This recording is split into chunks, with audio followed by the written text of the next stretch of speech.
Hi, Trailblazers. I am really excited about today's part two of the training with the agreements for results. We are on week 3 of the training, and many of you last week, thank you very much. Well, last couple of weeks followed your homework, got started on your first agreement, whether it be with our collaboration with the membership, or if you had a priority, your own agreement. So this training, if you can go back, this training, we want to dive a little bit deeper on key aspects to put in the agreements for results and key questions to ask in the agreements for results. If you want more detail, you can always go back and listen to week 1 that goes through each item that's in the agreements. But today we're going to dive a little bit deeper on creating a collaboration, creating a partnership that really grows to the way that you want and is sustainable, which is the whole reason we're doing this.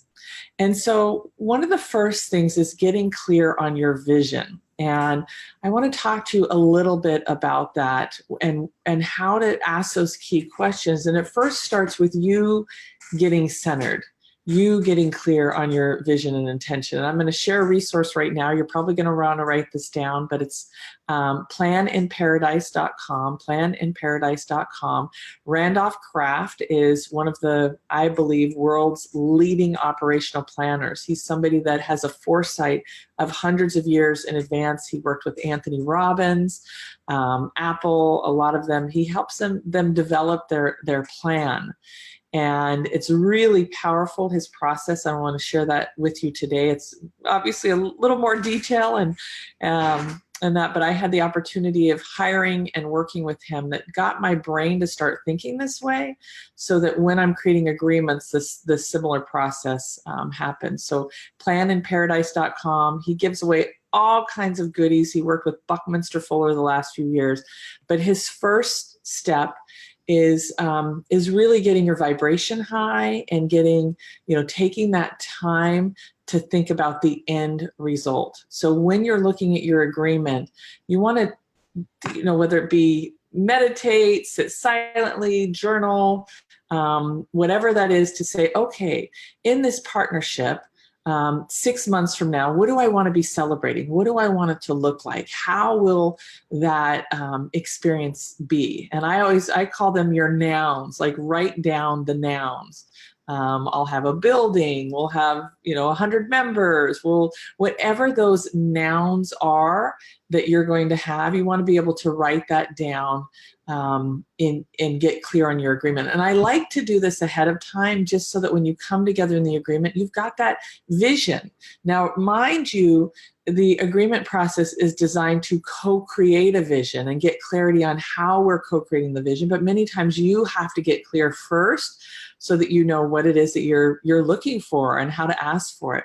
So first is the nouns, getting that vision really clear. And I've been so blessed the last year spending time with the Science of Getting Rich Academy, and they actually have you journal and write as if it's already done.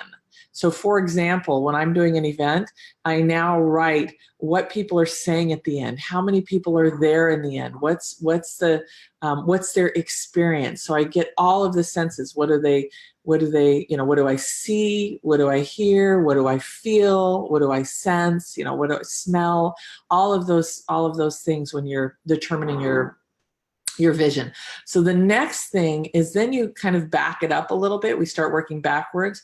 What are action steps that have to be done to get to that end in mind? So in your agreement, if your agreement is, I want to set up a podcast. So you've got your podcast, you've got 20 things. So what are action steps? Well, you have to set up an account. You have to have somebody create the image. You have to come up with a title. You have to, come up with your curriculum. You've got to set up a speaker's agreement. So those are what I would call the verbs. So first you start with the nouns, then you look at the verbs.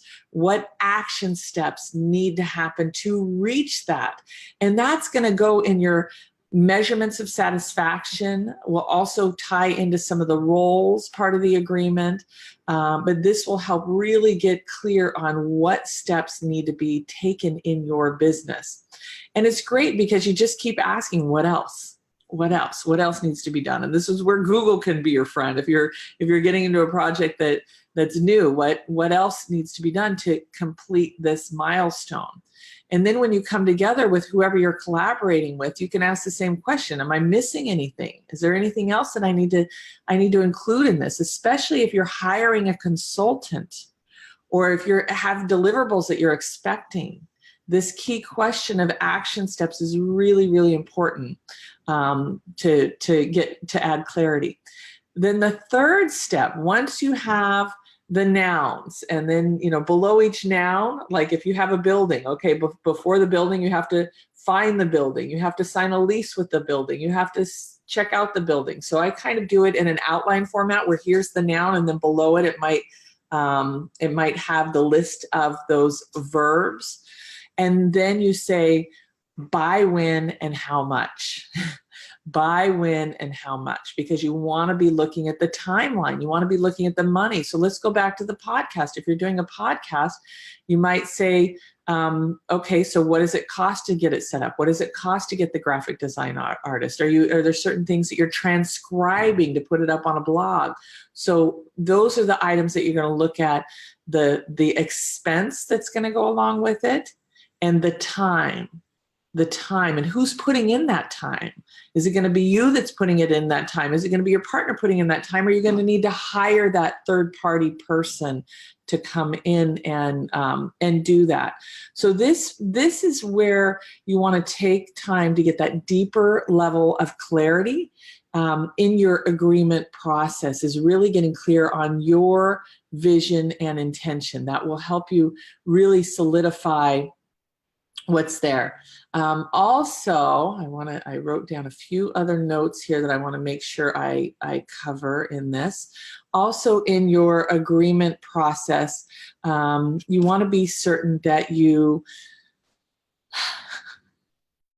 talk about the exit strategy. And so let's talk now for a moment, the different types of exit strategy. So exit strategy could be buyout. Exit strategy could be you walk away. Exit strategy could be you give a 30-day transition and help hire and find somebody else. Exit strategy could be you leave and you still get a small percentage as an override for helping co-create and build this initial idea. So you want to be looking at your exit strategy and get clear on that and have that conversation now. Because if you remember in the first video, we talked about having the agreement and creating it and talking about how you're going to resolve conflict while it feels good. You want to do the same thing with the exit strategy. It's really key to know which way are we going to go if things change, because life change. It doesn't have to be a traumatic thing that changes it. You could, if you're not married, go meet the love of your life and start working in their business. I mean, who knows what happens when you come into agreement, but you want to look at those, that exit strategy and those changes. And then at the end, you want to allow time to create the agreement. A lot of the agreements I've created, they've been over 2 or 3 sessions. We get together, we talk about it, we start working on it, then we get together again and we add more and review, and then the final one is where we review it together. So allow that time, schedule that time to create and go through your agreement with the individual. Sometimes, like I've done some in a 2 or 3 hour time period when I've done that initial part of getting clear on what I want. Getting really clear on what I want, who's going to be involved, what's the cost, what's the expense. I've got the timeline kind of mapped out. Then I can get through it a little bit quicker. But allow time to do the agreement process and make sure you take it to completion. I have to tell you, I have lots of agreements where we got started and then we got busy and we didn't complete it. And you want to make sure that you take it to completion and sign at the end, or do an acknowledgement in the agreement or in an email that you're doing that. So let's do a quick recap here on where we're at with that deep dive.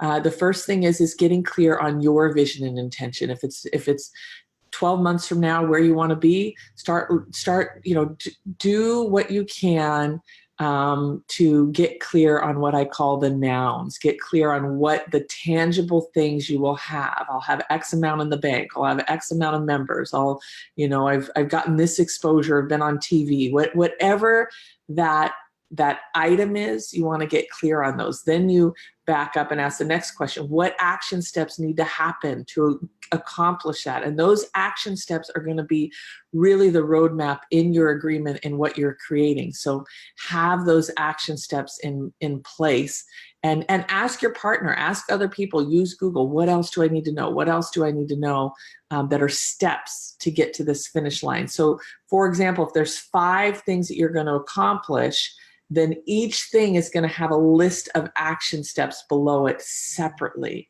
You want to have that much detail, because the detail will help you go get where you're going much quicker and know exactly what needs to be done. And then the third part is, in those action steps, who do I need to have involved, and how much will it cost, and what's the time frame? So who will need to do it? How much time will it take, and how much money will it take? So those are key things to ask. And ask, what else do you need? That's such a powerful question. What else do I need to be successful here? What else do you need from me? What else are you expecting from me? These questions and agreements can really pull out those gems, and encourage the person you're meeting with. Say, look, this is our time to be really vulnerable and transparent. Share what's in your mind, share what fears and concerns, and contribute, because this is really building that foundation that makes it strong. And then we want to talk about the exit strategy. Spend time on clarifying the exit strategy. What are you looking at in the exit strategy? There's lots of ways to exit. One could be a percentage of the company. One could be you just walk away and it's a peaceful dissolution of it, but have that conversation. And you may have a couple different exit strategies depending on what life change or what experience happens. So this week's homework between now and the next call, and you can continue what you're working on last week, but what I'd love for you to come to in our next and final group session is where you have actually had this dialogue with somebody else, where you've worked on an agreement with somebody else. It could be your husband, it could be a business partner, it could be whoever that is, but you've taken the time to close the gap and have that conversation with somebody. Now, I want to remind you that in our Facebook group, this is where you can ask questions right under this video. If there's a question, a comment, a concern, you're in the process of having the dialogue, you need help, please post that here, because that's where the power is. And you should be able to get that instant support. I'm going to do everything I can to get to you right away. Tag me, tag Nonash or Shannon in there so that we can really get you that support. But this week's homework is to create an agreement and have this dialogue with somebody else. Just that beginning first draft. You may not get it all the way to completion, but go through each of the 10 steps and get that first draft done so that we can talk about the experience of working with somebody else on creating the agreements for results. So with that, thank you so much for being a part of this process and this program. Remember, the questions are where the magic is, and take that time to get clear on your intention and vision. Journal it, write it. There's so much magic. I have to tell you, my magazine was created by writing down what it looked like, feel like, what people were saying, all those experiences as if it was already done. And now all of my events, I take time to write down that end vision as if it's already done. And I start with, I'm excited and grateful now that I have done this. And I always add in an easy and relaxed way, because I want my life to be easy and relaxed. So that's my new mantra. Thanks to the Science of Getting Rich Academy. So get clear on that vision and intention. And you don't have to have all of the answers, but at least start going through those steps of the deep dive and getting clear. So with that, thank you so much. I look forward to next week's session. I will see you then. And below in the email, if you're not watching this in Facebook and you're watching this in the email, should have our calendar of events for the next month. And please remember to book your strategy session if you have not done that yet at meetme.so /Shannon Gronich. Please book that this week, because I'm booked out a few weeks and I want to make sure that we get you set up this quarter. All right. Bye for now. Thank you so much. Have a great week.